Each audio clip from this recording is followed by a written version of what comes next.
And so when you focus on countering violent extremism, a large part of that is focusing on the youth, am I right? Yes, indeed.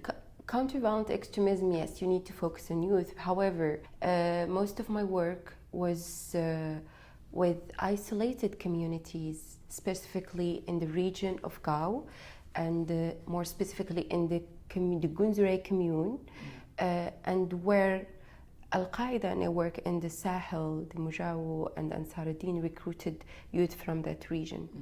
However, the youth are my target.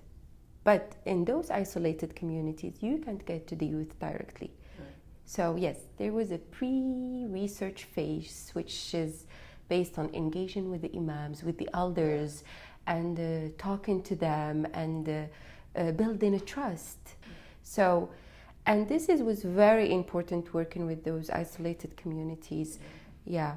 So to introduce an education project in Quranic schools, madrasas, because like research showed that many of the youth who graduated from the madrasas were recruited by the Mujawu, and they worked in their administration during the occupation. So our target were the youth in the madrasas, but we had to engage with the elders, with the whole community, visiting them, and breaking this isolation and building a trust. So this is the first phase, which was very important. Yeah. Is there a story that sticks out to you of a time when you were sort of building these relationships or having a tough time doing so, or even when you were working with the youth, as you said? One thing I will share, this is something really which touched me a lot, because as you know, we worked on a reconciliation. It's a reconciliation and peace building in northern Mali. So, and what happened is that during the occupation, some villages allied with the jihadists, with the extremist groups, which are the Mujawu. Others did not ally with them. Therefore, there was a conflict between the different communes and the different villages. And our program consisted of introducing new ideas and education projects to counter violent extremism, but at the same time consisted of bringing those people together and build a sense of community and belonging and between them.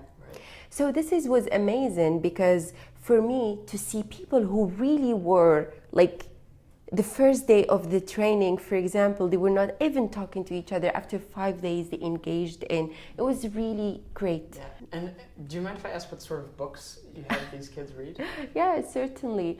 The books that we introduced in Timbuktu were different from the books we introduced in Gao. Most of the books we introduced in Gao were written by Muslim scholars, such as Ibn Tufail, and the story of Hayy ibn Yaqdan, which is an amazing philosophical tale which really promotes critical thinking and critical thinking.